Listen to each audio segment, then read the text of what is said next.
uşaqlarda burun çəpəri əyriliyi çox sıx rast gəlinən şikayətlərdən olur, səhv eləmirəmsə sizə. Buna yanaşmanız necə olur? Hansı hallarda uşaqlarda burun çəpəri əməliyyat olunmalıdır, düzləşdirilməlidir? Hansı hallarda toxunmursunuz? Bu əməliyyat pediatrik septoplastika deyirik, yəni uşaqlarda burun çəpəri əməliyyatı.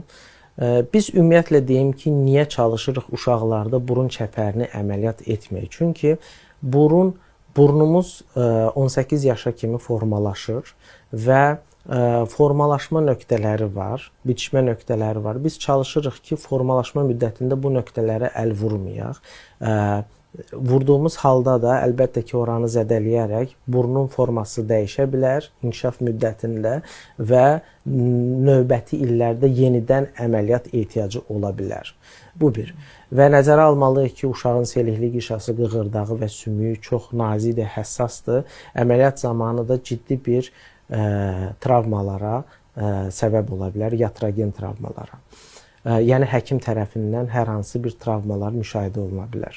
O yüzden biz bu məsələyə çox kritik yanaşırıq.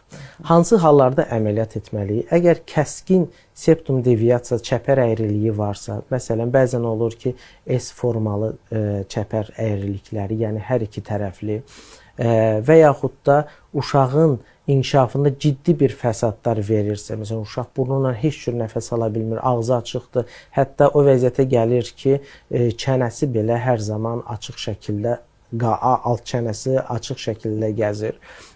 Bu hallarda xroniki sinusit yaranır, xroniki rinosinusitlər yaranır.